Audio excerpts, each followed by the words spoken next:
পুরুষোত্তম নাম নাম জয় সীতারাম সীতারাম। সকলে শুধু বলছে কি জয় শ্রীরাম জয় শ্রীরাম জয় শ্রীরাম। কেন একসাথে বলা যায় না জয় সীতারাম? যখন রাধেশ্যাম বলতে পারেন সীতারাম বলতে কি অসুবিধা হয়? তথাপিও মঙ্গল। বলতে ছলে বলে কলে কৌশলে যেভাবেই হোক যদি নাম নেওয়া যায় তার ফল মিলবে। যেমন জ্ঞাতসারে হোক বা অজ্ঞাতসারে হোক, অগ্নিতে হাত দিলে কি ফল মেলে? তো অগ্নি তাকে আকর্ষণ করে। তদ্রূপ নাম আপনারা যেভাবেই নেন। তবে একটা কথা বলবো, এখানে উপস্থিত স্থাবরং জঙ্গম নারী পুরুষ বৃদ্ধ বনিতা আবাল যে যেখানে যে অবস্থায় আছেন প্রত্যেকেই সনাতনী। এই সনাতনের নাম সত্য নাম। সত্য নাম কি কি বলতে পারেন? সত্য নাম কি কি? যে নামে মুক্তি মেলে সেই নামই সত্য নাম। তো দেখেছেন তো বর্তমান সময়ে আমরা যে অরাজকতার সৃষ্টিতে আবদ্ধ হয়েছিলাম বা পদদলিত হচ্ছিলাম, সাধুগুরু বৈষ্ণব কারোরই কোনো সম্মান ছিল না। একটু অতিরিক্ত ভাসছে বাবা। ভগবান কি বলেছেন গীতার 4th অধ্যায়, সেখানে ভগবান কি বলছেন? বলছেন আবারও বলবেন কি যদা যদা হি ধর্মস্য গ্লানির্ভবতি ভারত অভ্যুত্থানমস্যং তদাত্মনাং। তারপরে কি বলেন আমার সাথে সাথে? শ্রীজন্মহং পরিত্রায়ণং সাধুনাং বিনাশানায়ং চ দুষ্কৃতং ধর্ম সংস্থাপনায়ার্থে সম্ভবামি যুগে যুগে। যখনই এই অমূর্ত ভারতবর্ষ দলিত পেরিত হবে তখন সাধুদেরকে পরিত্রাণ দেওয়ার জন্য বা রক্ষা করবার লাগি আমার আবির্ভাব হবে বা আমি জন্মগ্রহণ করব। ভগবান অজনী সম্ভবা। ভগবানের কখনো জন্ম হয় না, এটা গুহ্য তত্ত্বের কথা, কিন্তু কথা প্রসঙ্গে আসলে বলতে হয়। তাহলে এবারও ধর্মের গ্লানি যখন হতে চলেছিল তখন কিন্তু ভগবান কোনো না কোনো আকার সাকার নিরাকার কোনো না কোনো রূপ দিয়ে এই অমূর্ত ভারতবর্ষকে কিন্তু আবার বাঁচানোর চেষ্টা করেছে। কারণ ওই যখনই আপনারা আর পারেননি, একটু আগে কিন্তু গানের ভাষাই বলছিল আত্মনিবেদন তুহা পদে প্রভু হইনু পরম সুখী। তো সুখ পেতে গেলে আগে আত্মনিবেদন করতে হয়। সেটা তো আমরা জানি না কিভাবে আত্মনিবেদন করতে হয়। গুরু বন্দনার মাধ্যমে তো বলল। যদি প্রশ্ন জিজ্ঞাসা করি উত্তর হয়তো গুটি কয়েক মিলবে। এখানে যা কিছু ঘটবে, যা কিছু হচ্ছে সেটা কিন্তু পরমার্থের জন্য, কোনো জাগতিক কারণের জন্য নয়।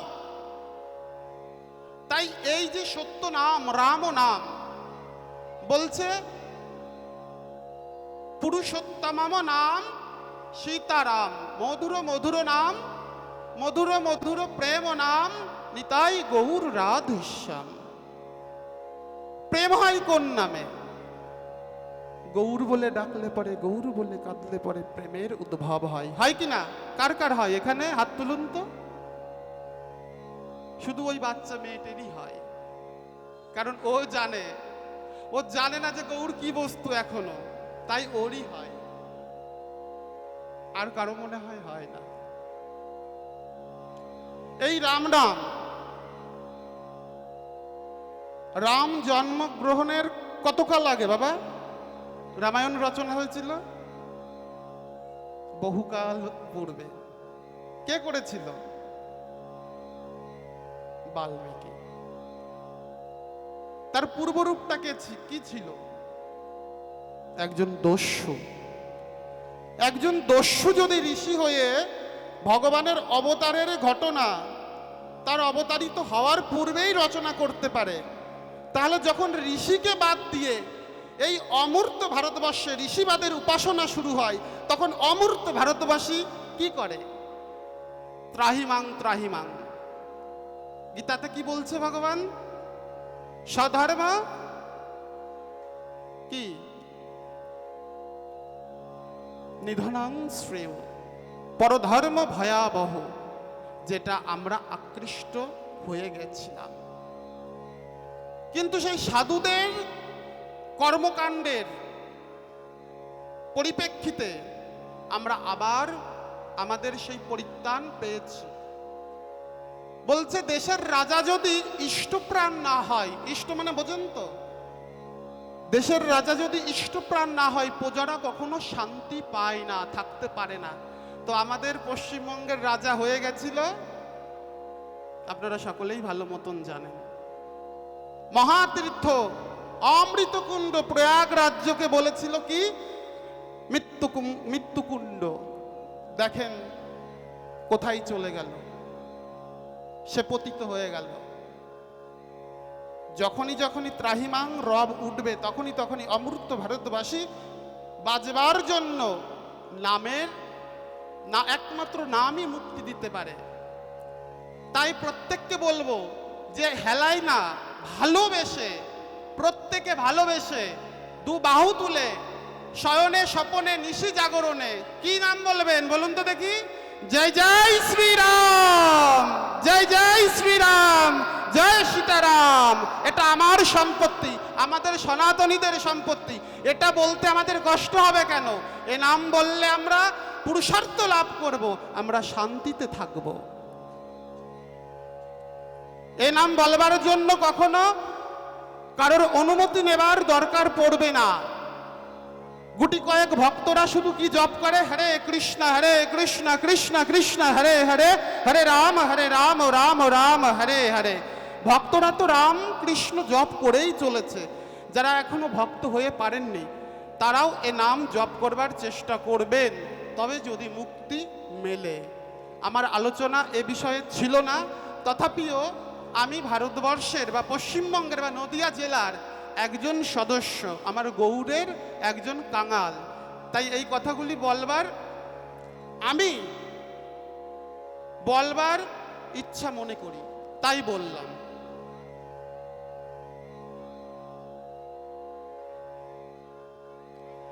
তাহলে আজকে আমরা এই যে ভাগবতম অনুষ্ঠান শুরু করেছি। আচ্ছা বাবা, আপনারা এখানে যত ভক্তমণ্ডল বা ভক্তমণ্ডলীরা রয়েছেন, সর্বাগ্রে সকলের চরণে আমার একটা প্রশ্ন, আমরা ভাগবতম আসরে কেন আসি? বলতে পারেন কেউ? বলুন না, কোনো অসুবিধা নাই। আমি এখানে শিখাবার জন্য এসেছি, আমি কোনো পাঠক নই, আস্বাদক, আমি আস্বাদন করি। আমরা ভাগবতম আসরে কেন আসি? কি মা? ভাগবত শোনার জন্য। তাও তো বলেছে একটুখানি। আমরা ভাগবত আসরে আসি কেন জানেন? কেন এই আসরে টেনে আমাদেরকে আনে? আরো তো কত আসর রয়েছে, সেখানে তো আমরা যাই না, আর গেলে সেখানে শান্তিও মেলে না। এই আসরে আমি যদি বলি মা আপনার পরিচয় কি, বলতে পারবেন? আপনি ভারতবর্ষের একজন নাগরিক, এইটা হয়তো আমাকে আখ্যা দেবেন যে বাবা এই দেখুন আমার আধার কার্ড, এই যে আমার ভোটার কার্ড, এই যে আমার রেশন কার্ড, আমি ভারতবর্ষের নাগরিক, আমি সনাতনী। আরেকজন বলে উঠেছে আমি সনাতনী। আমার প্রশ্নটা, আমরা ভাগবতম আসরে কেন আসব? আমাকে জানবার জন্য, আমাকে চেনবার জন্য। আমার পরিচয় কি? আমার পরিচয় পাবার জন্য। পার্থিব জগতের পরিচয় পেতে গেলে আপনি ওই কার্ডগুলি হয়তো দেখাবেন, কিন্তু এখানে আসতে গেলে, এখানকার পরিচয় পেতে গেলে আপনার কৃপা লাগবে, এই গীতা ভাগবতম, যেটা বিনা এতটুকু শান্তি মিলবে না, হতে পারে না। কোনো কালে ছিল না, একালেও নাই, থাকবেও না। যদি শান্তি পেতে হয়, সারাদিন কি করেছেন মাতাজি? এখন ঘুমাচ্ছেন, হরিকথা ভালো লাগছে না, আমি দেখতে অত সুন্দর না, এর জন্য মনে হয় ঘুমাচ্ছেন না। যদি দেখতে সুন্দর হতাম তাকিয়ে থাকতেন আমার দিকে। ঘুমাইয়েন না। নিদ্রা দেবীকে বলেন, মা নিদ্রা দেবী আমাকে একটুখানি কৃপা করো তুমি, কারণ আমি কৃষ্ণ সুধারস আস্বাদন করতে এসেছি। এ রস আমি যদি আস্বাদন না করি আমার জীবন বর্ধিত হবে না, আমি ভালো থাকতে পারবো না। তাই আমরা এই ভাগবতম আসরে আসি নিজেকে জানবার জন্য, নিজেকে চেনবার জন্য। এই এত বড় যজ্ঞ অনুষ্ঠান কেন করি? কারণটা কি? বর্তমান সময় দেখবেন অলিতে গলিতে মোল্লাই মোল্লাই নামযজ্ঞের অভাব নাই। তাহলে কি শুধু রূপরস গন্ধ? ওই কয়েকজন কীর্তনিয়া এসেছে, কীর্তন করছে, একজন মহন্ত ঘন্টা পিটাচ্ছে, পূজা করছে, চলে যাচ্ছে, একটু খিচুড়ি রান্না হচ্ছে, খাচ্ছি যাচ্ছি, পেট ভরছে, আসছি, চশমা করছি। এখানে দেখছিলাম একটু আগে এক বাবা বিড়ি ফুঁকছে, যেটা সব থেকে অবৈধ। একটা বয়স্ক বাবা যদি বিড়ি খায়, আমি ছোট মানুষ হয়ে তার কাছ থেকে কি শিক্ষা গ্রহণ করব? আপনারাই বলুন। এখন অনেক দরকার নিজেকে জানবার, নিজেকে চেনবার। ওরে মন, সময় থাকতে হরি ভজ, নাইলে ভজা আর হবে না। আমার কথা নয়, পদকর্তা বলছে কথা। এমনি এমনি পদকর্তা পদ রচনা করে না। তাদের সারা জীবনের সাধন, ভজন, জ্ঞান, বিদ্যা, তন্ত্র, মন্ত্র সমস্ত কিছু এক একটা করে এক একটা পদ রচনা হয়। সেই পদগুলোকে আমরা অবজ্ঞা করি, তাই আমাদের জীবনে কখনো শান্তি, স্বস্তি, বোধিবর্ধনম হয় না। একটা ব্যক্তিও এখানে বুকে হাত দিয়ে বলতে পারবেন না যে আমি পরা শান্তিতে আছি। কে বলতে পারবেন আমি সুখে আছি? সকলের শরীরে ব্যাম, সকলের মনে কামনা বাসনা, এক একজন এক এক ভাবে গঠিত। কিন্তু কখনো কেউ দেখবেন, এটা হয় বেশিরভাগ সংসারে, আমার জীবনেও আছে, প্রত্যেকের জীবনেই আছে, যখন আমাদের আর সময় থাকে না, দেওয়ালে পিঠ থেকে যায়। যেমন পশ্চিমবঙ্গের হাল হয়েছিল, দ্বিতীয় বাংলাদেশ হতে চলেছিল, দ্বিতীয় দেওয়ালে পিঠ থেকে গেছিল, তাই রামকে আবার বরণ করে নিয়ে এসেছে। বলে পদ্মফুল ফুটেছে। আরে পদ্মফুল তো ফুটেই ছিল। পদ্মফুলের জন্ম কোথায় জানেন? পদ্মফুলের জন্ম পাকের মধ্যে। সে পাকের মধ্যেও জন্মগ্রহণ করে আমার প্রিয় প্রভু রাতুল চরণে তার অবস্থান। পদ্মফুল যে সে ফুল নয়। আমি কোনো পলিটিক্যাল কথা বলছি না, আমি কোনো রাজনৈতিক কথা বলছি না, আমি শাস্ত্রীয় কথা বলছি, আমি ধর্মের কথা বলছি। শাস্ত্রে কি বলছে? বলছে ধর্মে সবাই বাঁচে বাড়ে, কোনো সম্প্রদায়টা ধর্ম না রে। আমরা সম্প্রদায়গত বিরোধ নিয়ে মরি। দেখুন আজকে এই এরিয়াটা কিন্তু কম বড়, হয়তো এখানে গুটি কয়েক যারা বৈষ্ণব পরিবারের বা হরিভক্ত পরায়ণ তারাই শুধু এসেছে, আর সব গেল কোথায়? এটাই কি আমাদের জীবনের উদ্দেশ্য? আমরা কি সনাতনী নয়? বলছে বাঁচতে নরের যা যা লাগে তাই নিয়েই তো ধর্ম জাগে। ধর্ম মানেটা কি আসলে সেটা জানবার চেষ্টা করতে হবে। বাঁচা বাড়ার মর্ম যা, ধর্ম বলেই জানবি তা। বাঁচতে কি লাগে? গরু, ছাগল, হাতি, ঘোড়া? না, বাঁচতে লাগে মনুষ্যত্ব।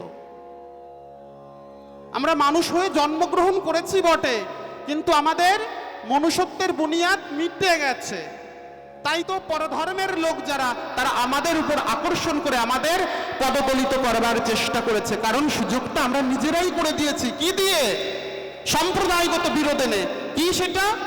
ও হরিচাঁদের ভক্ত, ও গুরুচাঁদের ভক্ত, ও কালাচাঁদের ভক্ত, ও কৃষ্ণ মন্ত্রে দীক্ষিত, ও শৈব মন্ত্রে দীক্ষিত, ও কালী মন্ত্রে দীক্ষিত, ও দুর্গা মন্ত্রে দীক্ষিত। ওখানে বৈষ্ণবরা এসেছে, ওখানে যাওয়া যাবে না। আমার লজ্জা করে, একথা না বললে নয়, তথাপিও বলতে হয়। একটা হোস্টেলে গিয়ে দেখবেন 10 বর্ণের লোক একই মশারির তলে ঘুমাচ্ছে, তাদের মধ্যে কোনো দ্বিধা দ্বন্দ্ব নাই। কিন্তু বর্তমান সমাজে এই দ্বিধাদ্বন্দ্বের এত কারণ কি জানেন? মনুষ্যত্বের বুনিয়াদটা আমাদের ভেতর থেকে বেরিয়ে গেছে। এর কারণটা কি? ঋতুতে আমাদের আষ্টে পৃষ্ঠে বেঁধে রেখেছে।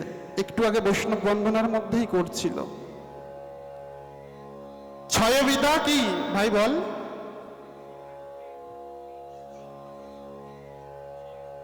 মানে বোঝেন? এইগুলি দমন করতে বলেছে।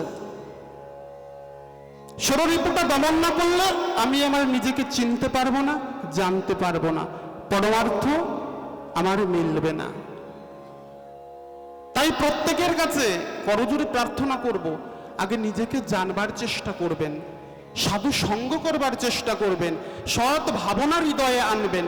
আরে বাবা, যেতে তো হবে। শ্মশানের দেওয়ালে কি লেখা থাকে জানেন? কেউ দেখেছেন কি লেখা থাকে? দেখবেন বড় বড় অক্ষরে লেখা থাকে, এই 2-4 পা পথ আসতে এতটা সময় নিলি। কি যেতে হবে না ওখানে? যেতে হবে তো, নাকি চির অমর থাকবেন আপনি? আপনাকেও যেতে হবে, আমাকেও যেতে হবে। প্রত্যেককে বলছে জন্মিলে মৃত্যু অনিবার্য, তাকে মৃত্যু বরণ করতে হবে। এটা ভগবানও নিজে সেটা কর্ম করে দেখিয়ে গেছেন। ভগবান শরীরে ধারণ করে শরীরের বিনাশ ঘটিয়েছেন। কিন্তু আমি তো মরব না। সেই আমিটাকে, আমি কে? আমি কৃষ্ণের নিত্য দাস, আমি আত্মা। আত্মার কখনো মৃত্যু হয়? এ ভাই, আওয়াজটা বেশি বাজছে একটু। আত্মার কখনো কিন্তু মৃত্যু হয় না, হতে পারে না। জীব হয় কৃষ্ণের নিত্য দাস। কে কে দাসত্ব স্বীকার করেছেন? না ওই সম্প্রদায়গত বিরোধের মধ্যে এখনো আপনারা আটকে আছেন? আরে করুন না। একটা পুকুর, পুকুর তো একটা পুকুরের কটা ঘাট হয় বাবা? যদি বানাই 4টেও হয়, 2টোও হয়, 1টাও হয়। আমি ধরলাম 4টেই। আমাদের উদ্দেশ্য জল আনা। আমি হিন্দু ধর্মের একজন মানুষ, আমার উদ্দেশ্য জল আনা। আমি হিন্দু ধর্মের মানুষ, আমি জল বলি। একজন বিদেশি, সে কি বলছে? ওয়াটার। একজন মুসলিম সম্প্রদায়ের মানুষ, সে কি বলছে? পানি। বস্তুটা কি? একই তো।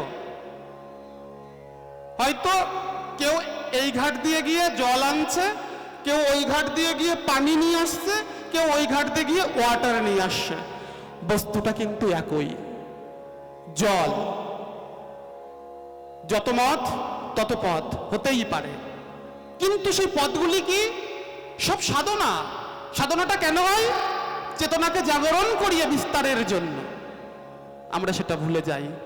কিসে ভুলি? অহংকারে আবদ্ধ হয়ে। আমাদের উদ্দেশ্য কিন্তু এক, জল আনা, সেই পরমাত্মাকে দর্শন করার। কিন্তু আমরা পরমাত্মার সন্ধান কখনো করি না। শুনবেন সেরকম একটা ঘটনা বৃন্দাবনে, রাধাকুণ্ডে। তৎকালীন সময়ে এতটা জাগ্রতও ছিল না। সনাতন গোস্বামী পাদ একদিন তিনি দেখতে গেছে নাকি রঘুনাথ দাস গোস্বামী পাদ তিনি অত দিবারাত্র কি করে? দিবাতে অথই রৌদ্রে, রাত্রে কুয়াশাবৃত্ত পরিস্থিতিতেও জঙ্গলের মধ্যে সে কি করে? নাকি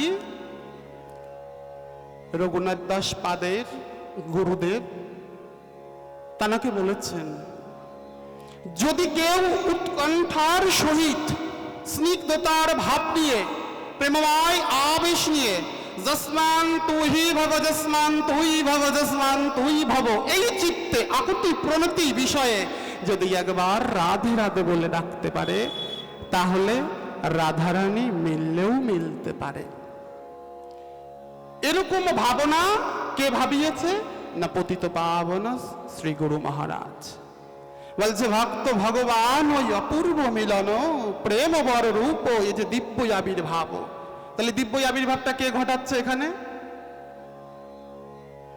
জীবেরও নিস্তারি লাগি নন্দসুত হরি, আপনি বৈভবে প্রকাশান গুরু রূপ ধরি। কি রূপ ধরে? কথা বলুন। গুরু রূপ ধরে। ভক্ত এবং ভগবানের মাঝখানে দণ্ডায়মান দেওয়ালের সমতুল্য গুরুদেব। ওই দেওয়ালটা টপকে যাওয়া অত সহজ বিষয় নয়। কৃষ্ণ বললেই কিন্তু কৃষ্ণ মিলবে না, দেওয়াল টপকানো শিখতে হবে। গুরুদেব কৃপাপূর্বক হাতটি ধরে পার করে কৃষ্ণের চরণে মিলিয়ে দেবে। আজকে সেই গুরু আজ্ঞায় রঘুনাথ দাস গোস্বামী অবিরাম সেই রাধাকুণ্ডের তটে বসে এখন যে রাধাকুণ্ড আপনারা দেখতে পান বৃন্দাবনে, শ্রীধাম বৃন্দাবনে গিয়ে, সেই সময় এত আলোকসজ্জার ব্যবস্থা ছিল না, বিদ্যুৎ সরবরাহ ছিল না। আপনারা উঠে যাচ্ছেন কেন না? ভালো লাগছে না? আপনারা যেভাবে বলবেন সেইভাবে। যদি বলেন যে পার্থিব জগতের কথা বলুন, আমি বলতে রাজি। যদি বলেন যে লীলা বলতে, আমি লীলা বলতে পারি, কোনো অসুবিধা নেই। ভাগবতম অখণ্ড, যে যতটুকু জ্ঞানী সে ততটুকু ভাগবতম বিদ, আর বেদ হয় অখণ্ড। পূর্বে ছিল বেদ চতুর্বেদা, 4টে শ্লোক ছিল বেদের মাত্র। সেই 4টে শ্লোক হইতে বেদের কটা শ্লোক কেউ বলতে পারবেন? ভাগবতমে কটা শ্লোক আছে জানেই না। আমার মনে হয় এখানে এই কথাগুলি, প্রাথমিক কথাগুলি বললে বেশি আকৃষ্ট হচ্ছে সকলে। লীলা শুনতে হয়। লীলা হচ্ছে একটা ক্ষুধা সমতুল্য। হৃদয়ের ভেতরে না একটা ক্ষুধার নিবৃত্তি আনতে হয়। 18,000 শ্লোক আছে। একটা শ্লোক কেউ বলতে পারবেন? আমাদের ধর্মগ্রন্থের নাম কি? আমরা কোন ধর্মে বাস করি? হিন্দু? ক্যাচকোলা। আমরা সনাতনী, আমরা সনাতন ধর্মের হিন্দু সম্প্রদায়ভুক্ত। প্রত্যেকটা জীবই সনাতনী। গীতা ভাগবতমে 18,000 গীতাতে শ্লোক রয়েছে, ভাগবতম গীতাতে শ্লোক রয়েছে 700। ভগবান নিজে মুখে কটা শ্লোক বলেছেন জানেন? 570টি। আমরা জানবার চেষ্টা করি না। পৃথিবীতে শুধু আসলাম, খেলাম, ওই গরু ছাগলের মতো, পাখিদের মতন, বাচ্চা বাড়ালাম, মৃত্যুবরণ করলাম, চলে গেলাম, এইটুকুতেই আবদ্ধ। জানবার চেষ্টা করিনি, আমার ঘরের সন্তানকে শিক্ষা দেওয়ার চেষ্টা করিনি। কি শিক্ষা? ভাগবতম শিক্ষা। চলে যান অন্যান্য কান্ট্রিতে, দেখবেন তারা আগে শিশুদের শিক্ষা কিভাবে প্রদান করে। মাদ্রাসায় গিয়ে দেখবেন তারা কিভাবে তাদের ধর্মকে রক্ষা করবার শিক্ষা প্রদান করে। কিন্তু আমরা সনাতনী হয়ে আমরা শিশুদেরকে এ ফর অ্যাপেল এইটা শেখাই, এ ফর অর্জুন বলতে শেখাই না, কৃষ্ণ বলতে শেখাই না। পরের ধর্ম নিয়ে টানাটানি করি, পরের মত নিয়ে টানাটানি করি। এই যে গত বৈশাখ মাস গেল, বৈশাখ মাসটা কি মাস জানেন? কেশবব্রতের মাস। হয়তো যারা বৈষ্ণব এখানে আছেন তারা হয়তো বুঝবেন, যদি সাধুসঙ্গ করে থাকেন, তথাপি নচেত নয়। কারণ এ বৈষ্ণবীয় পথ অনেক গভীর তত্ত্বের, অথৈ সমুদ্রের। এ তত্ত্ব বোঝবা সাধন। গোপীনাথ দাস ব্রহ্মচারী বাংলাদেশের একজন বিদ্রোহী বৈষ্ণব।